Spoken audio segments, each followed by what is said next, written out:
Bakunzi bahire mudahingishanya gukurikirana ibiganiro by'imbonesha kuri yacu GCTV turabahaye mwiriwe canke mwaramutse bivanye naho muri.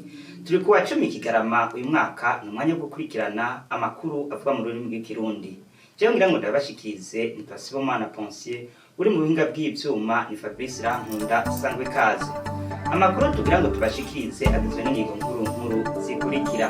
Kuri uyu wa 10 niho haba ihuriro ry'ugwaruka ruhurikiye mu mashirahamwe atandukanye yo kwiteza imbere, hari mu ntumbero yo kurabira hamwe icyo kugwa kugira ngo ugwaruka bw'u Burundi rushobore kurangura imigambi yo kwiteza imbere. Uraja kubikurikirana muri ano makuru.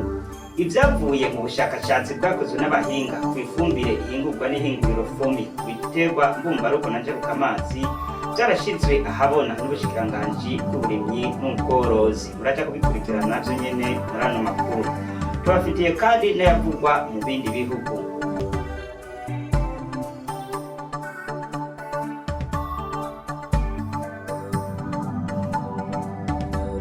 Inkuru imwe ukwayo.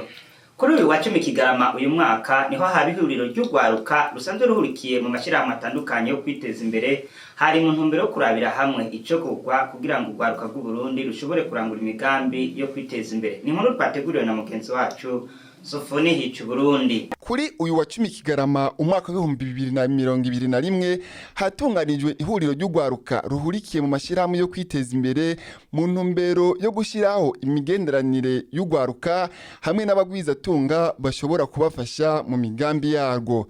Mu ijambo ryiwe uwaserukiye umukuru w'igisagara ca Bujumbura yamenyesheje ko leta y'u Burundi izokora uko ishoboye mu gushigikira ugwaruka mu migambi yo kwiteza imbere mu ntumbero yo kurwanya ubukene n'ubushomeri. Nayo kubari bitavye iryo huriro bashikirije leta bimwe mu byo kugwa kugira ngo ugwaruka rushobore kwiteza imbere.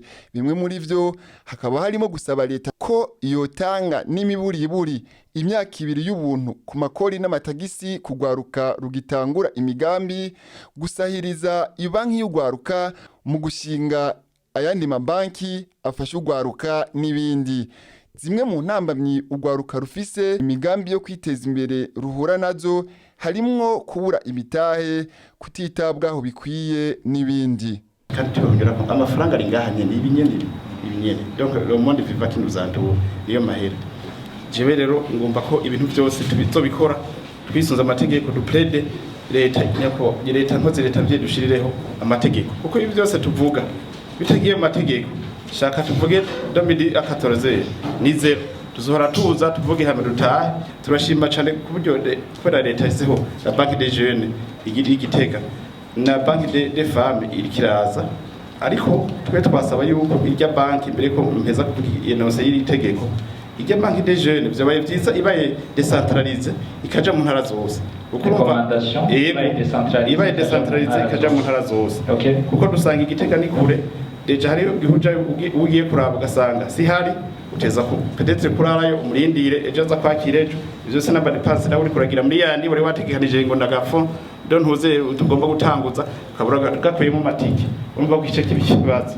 Rero twoshiraho loi porta création par prélèvement d'un fonds de soutien aux initiatives entrepreneuriales des jeunes entrepreneurs au Burundi. Ya banque des jeunes ni vyiza ko yavutse mugabo ishobora gusufura da manque de capitaux ziri suffisant kubera les demandes zibaye nyinshi des jeunes bifuza imitahe.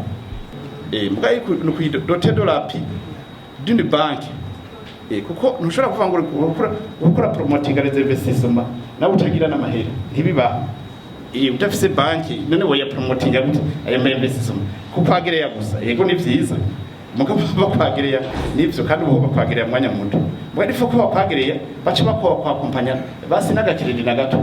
Alors il faut doter de l'appui d'une banque pour la promotion de l'entrepreneuriat des jeunes au Burundi. Ivyavuye mu bushakashatsi bwakozwe n'abahinga ku ifumbire ihingurwa n'ihinguriro FOMI ku biterwa mbumbarugo na njabukamazi byaragiye ahabona bikaba byashitswe habona n'ubushikiranganji bw'uburimyi n'ubworozi. N'ubunyene kurikirana Sofoni Hicu Burundi. Ubushikiranganji bw'uburimyi ubworozi n'ibidukikije bufatanije n'ikigo Izabu kaminuza y'u Burundi, ikigo iri hamwe n'ishirahamwe FOMI bwaratanze ibyavuye mu bushakashatsi bwakozwe mu ifumbire ikorwa n'ihinguriro FOMI ku biterwa mbumbarugo hamwe n'ibiterwa bikoreshwa mu mahinguriro n'ibindi kuri uyu wa 9 Kigarama umwaka w'2021 kugera mu mwaka w'2019 abarimyi b'abarundi bakaba bakoresha umwavu w'ikizungu urimwo ubumara butitura isi ndetse n'ivyimburwa bigashikirwa ivyatuma amagara y'abantu ashigwa mu kaga kuva mu mwaka w'2019 ari naho hatanguye gukoreshwa ifumbire ihunguwe mu buryo kama. Ubushakashatsi bwarakozwe kugira haboneke ibiharuro vyerekeye umwimbu. Emmanuel Ndorimana umunyamabanga ntayegayezwa mu bushikiranganji bw'uburimyi ubworozi n'ibidukikije akaba yamenyesheje ko ivyavuye mu bushakashatsi bizotuma ihinguriro FOMI rishira ibipimo bikwiye mu ifumbire kugira umwimbu ubandanya wiyongera. Muyavugwa mu yandi makungu mu gihugu ca Burkina Faso umushikiranganje wa mbere ari kumwe na leta rongoye yaratanze imihoho ni nyuma yaho ico gihugu cagumye kigabwa ko ibitero vy'urutavanako n'intagondwa ziri mu muhari w'abajihadiste. Igenekerezo rya 3 Kigarama umwaka w'2021 umushikiranganje wa mbere w'igihugu ca Burkina Faso yaratanze imihoho mwayo mabanga. Paul Kabatieba yinjiye muri ayo mabanga kuva mu mwaka w'2016 akaba yagumye yagirizwa hamwe na leta rongoye kunanirwa guhagarika ibitero by'urutavanako by'intagondwa zo mu muhari w'abajihadiste nkuko vyamenyeshejwe na perezida w'ico gihugu Roch Marc Kabore. Ntamvo yashoboye gutanga kubw'iyo ngingo Paul Kabatieba yafashe yo kuva mu mabanga yo kuba umushikiranganje wa mbere w'igihugu ca Burkina Faso. Twobibutsa ko Burkina Faso yaranzwe n'ibitero bitandukanye vyahitanye ubuzima bw'abanyamahanga batandukanye abandi bakaburirwa irengero.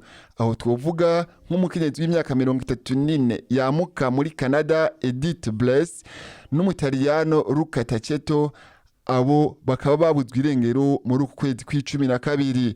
Perezida Roch Marc akaba yakengurukiye Paul Kaba n'abamufasha gutwara akizeza abene igihugu ko agiye gushinga leta nshasha.